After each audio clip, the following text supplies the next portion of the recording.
Kiamat itu siapa yang bikin? Kita sendiri. Nah, agama yang sekarang percaya surganya di sono, mereka telah menciptakan neraka di sini kepada kehidupannya sendiri. Dan Allah itu sudah meriwain termasuk dari kaum Saba dulu. Mereka kan tadi satu kaum yang gemari pahlawan jenawi, rakyatnya hidup makmur. Dan ternyata kan kaum Saba itu di kita itu semuanya juga. Wonosobo kan? Wonosobo itu. Termasuk Ratu Boko, Ratu semua Bilqis kan Ratu Boko semua tadi. Kisah ini udah berulang-ulang Mas Hendra. Bener Ka'bah ada perintah sholat itu sampai 5 waktu di dalam Al-Quran gitu katanya. Iya ada ini di sini. Ada yang tanya teman-teman. Iya. Tidak ada. Tadi hanya penafsiran ulama. Tadi semua. Maka kalau Abah sholat itu lebih berfokus kepada yang ayat wadkur rabbaka fi nafsika. Lebih tadi menyambungkan, menekuk lidah, merapatkan gigi adalah menghadirkan Allah la hayyun la ilmun. Itu lebih. Kalau menurut Abah lebih sholat daripada yang sholat konvensional. Terhubung terus ya Pak? Nah iya. Kan Nabi sudah berkata, itu hadis Mas Hendra. Nanti haji dan umroh itu hanya ar-rihlah, jalan-jalan, litijaro, dagang. Sekarang dagang. Benar. Dagang. Bahkan maaf nih, sekarang ini saya udah membaca, ternyata dengan haji Puroda itu sedang direncanakan. Dibatasi haji ini karena nafsu manusia tadi ingin jalan-jalan. Nah, sebenarnya bukan hajian. Ingin dipanggil waji.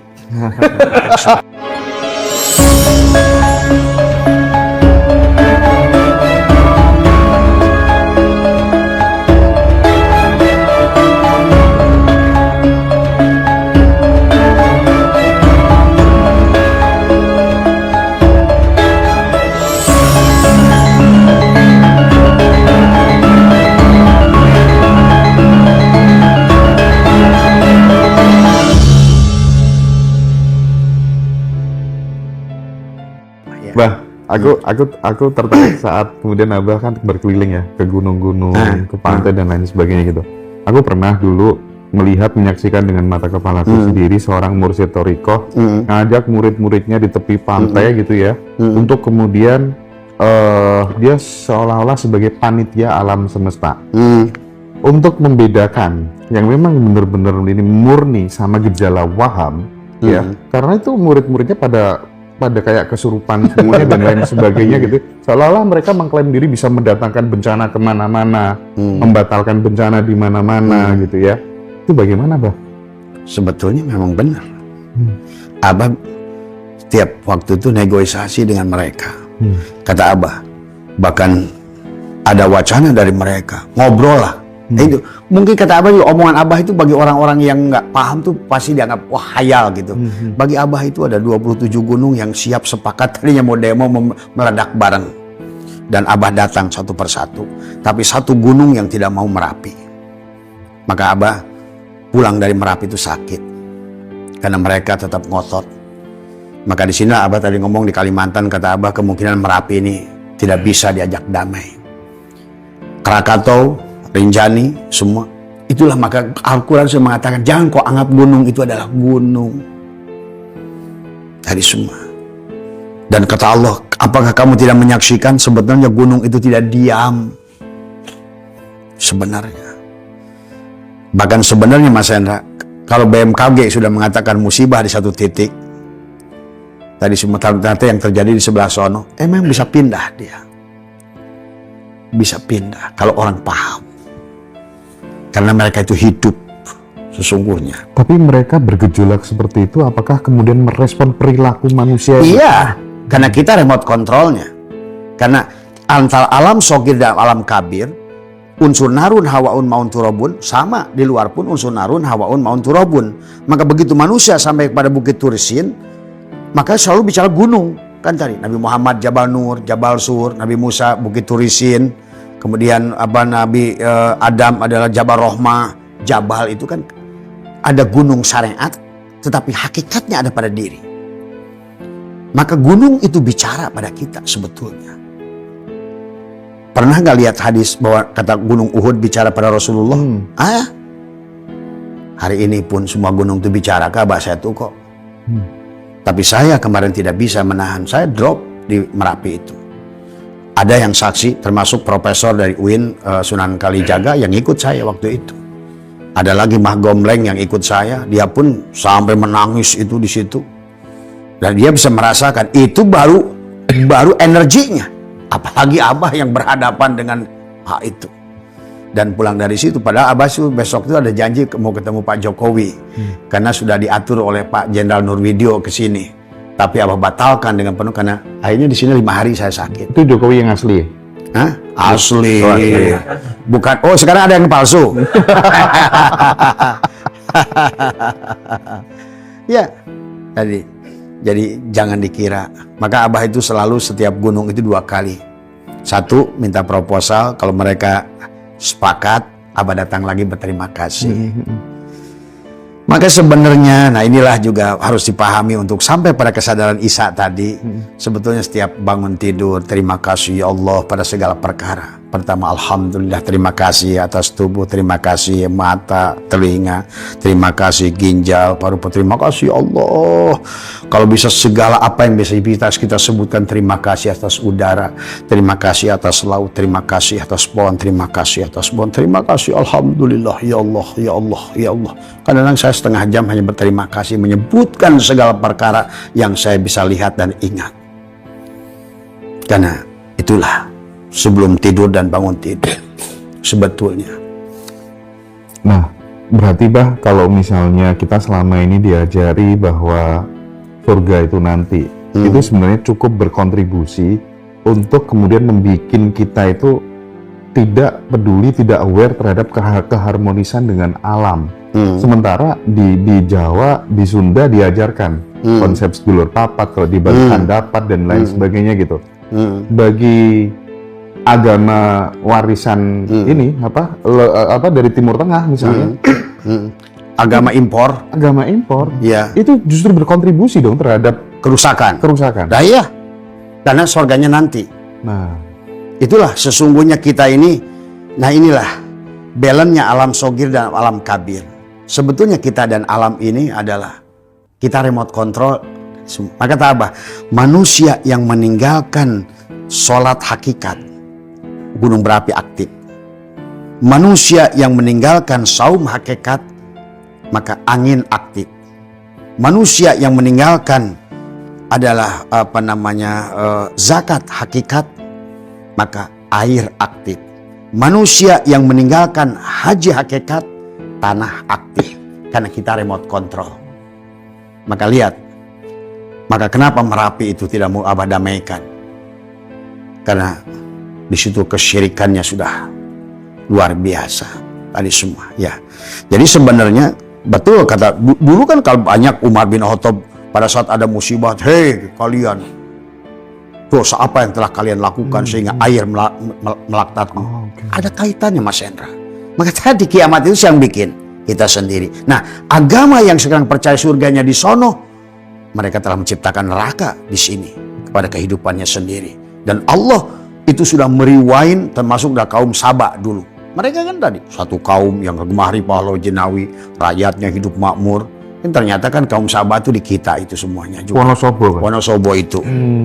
Termasuk Ratu Boko, semua Bilqis kan Ratu Boko semua tadi. Kisah ini udah berulang-ulang Mas Hendra. Bahkan kemarin Jenderal Nurwidio datang ke Abah, Bah, sebetulnya kita ini dulu pernah lebih hebat, bahkan pernah ke Mars. Bukti bahwa Indonesia itu hebat Nusantara di Laut Arafuru itu, kata Jenderal Nurwidio, nanti cek aja dengan beliau, Nur Wahid, kata beliau, saya pernah menyaksikan itu hanya pondasinya lebih tinggi dari Burj Khalifah yang ada di Dubai. Dan itu sekarang masih ada pondasinya. Itu bukti bahwa kita ini pernah jaya, sukses dunia. Itulah bukti juga bahwa kiamat pernah terjadi. Itu semua. Nah inilah hari ini manusia dengan menebang pohon kan sebetulnya berarti dia membuat kiamat dirinya Maka surat Ar-Rum ayat 40 tadi kan, doharul fasadu fil bahri, telah terjadi kerusakan di daratan dan di lautan dan akibat perbuatan manusia. Nah, agama yang percaya surganya di sono itu bahkan tidak mau sodako karena wong di sono kok.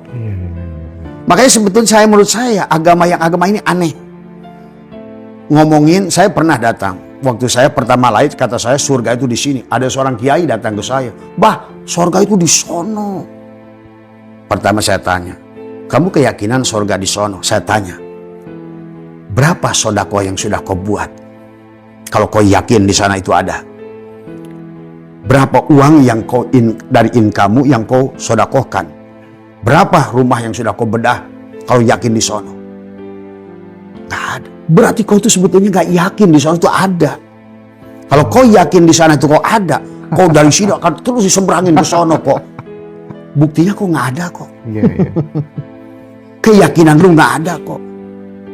Maka itulah tadi saya sering ngobrol tadi semua. Betul yang pendeta kemarin, kalau Islam ditambah sholat itu wajar dong 2,5%. Kami Kristen ya 15%, ya nggak usah tambah sholat dong. Keluar duitnya kan 15%.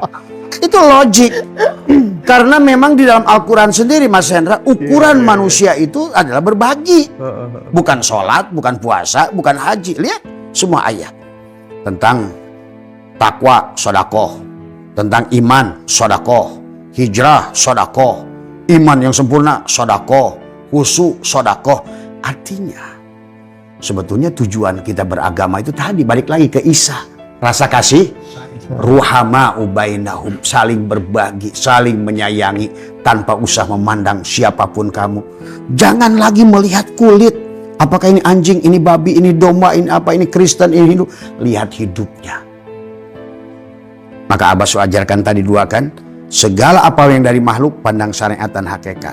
Apapun yang menurut kamu jelek, buruk, menyerangmu, pandang hakikat, lihat Allahnya. Ini tema yang paling saya suka nih, Bah. Iya. Jadi kan pernah ya, bukankah ada hadis qudsi ya? Iya. Aku dulu nggak punya pakaian, ya nggak? Aku dulu haus, aku dulu lapar, gitu kan? Nah itu kan mengajarkan kepada kita gitu bahwa output sosial itu menjadi lebih penting sebenarnya ketimbang kemudian celungkar-celungkermu itu. Gitu. Makanya tempo hari Abah pernah menyerang masalah penceramah hebat kan, yang kata dia kalau seandainya tidak sholat maka seluruh amal baiknya tertolak. Wong Qur'annya ngomong sebaliknya. Yang sholat gagal sholatnya pada saat tidak berbuat baik. Nah, Kan kebalik. Iya. Maka sebenarnya kalau menurut Abah rukun Islam, rukun iman, rukun ihsan instrumen. Sebetulnya tujuan maqasid Allah itu bagaimana merasakan kehadiran Allah. Itulah kenapa Baroh ahli syirik lebih dihargai daripada Musa. Sampai dia berkata, "Hei Musa, aku nggak bangga dengan sholatmu karena sholatmu untuk dirimu. Hei Musa, aku nggak bangga dengan dikirmu karena dikirmu untuk, tapi aku bangga dengan Baroh pada saat dia berbagi kepada manusia." Itulah Isa. Makanya tadi letak tubuh kita ini Isa itu di dada karena di sini Rahman, Rahim. Di sinilah. Tadi bukan Rahman Rahim, bukan benci dengki. Rahman Rahim. Ini kan diisi sekarang mah. Benci. Jidatnya hitam tahajud, tapi di sini benci, dengki, bukan Rahman Rahim. Ini yang terjadi hari ini. Karena agama dijadikan tujuan. Padahal agama itu adalah instrumen untuk tujuan. Tujuannya merasakan kehadiran Allah dengan saling. Maka tadi dalam tauhid syuhudul kasroh bil wahdah, menyaksikan segala bentuk apapun dia, pada afalnya, pada asmanya, pada sifatnya, pada zatnya, yang kulihat fa'aina matuwallu pasama wajhullah, maka aku mencintai apapun tanpa aku harus tertipu dengan bentuk dan rupa. Seharusnya begitu. Maka nggak ada lagi. Nah itulah akhirnya bebas dari penyakit kulit, bebas dari penyakit buta, keluar dari bui Ashabul Kahfi, keluar daripada guha. Itu kan istilah-istilah itu sebetulnya. Tadi semua. Tapi bagaimana Abah memberikan nasihat kepada teman-teman yang ketika ngeluarin uang, entah itu untuk rumah layak huni lah, entah itu untuk ngasih buka puasa, dan aduh, eman-eman ya, ini saldoku berkurang ya. Jadi tidak menemukan kenyamanan pada saat kemudian mengeluarkan uang itu gitu.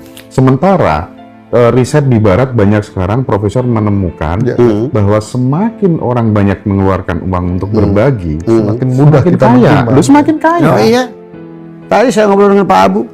Abah itu tidak punya PT, tidak punya usaha, tapi dari mulai saya bilang ke Pak Abu dari 30 tahun yang lalu hanya belajar, bahkan dulu 30 tahun yang lalu saya pertama kali jadi ustadz Mas Hendra, ceramah. Saya buka pengajian di sini 5 orang. Dari 5 orang, 10 orang, 20 orang, setiap ceramah saya bagi uang. Sampai timbullah fitnah di kampung ini. Itu katanya ustadz apa? Habis ceramah dibagi duit, kasih tahu ke mereka, Ustadz baik. Jadi habis ceramah bagi duit karena pola pikirnya udah kayak kuda. Perkara yang baik pun dianggap jelek. Iya betul. Kan seharusnya kok dianggap aneh habis ceramah. Mungkin kalau mereka kan kebiasaan mereka habis ceramah narik duit. Kalau ini kebalik, habis abah ngasih ceramah malah ngasih duit. Nah itu kan wah bid'ah ini kan gitu. Bid'ah dalam otak dia gitu, berseberangan.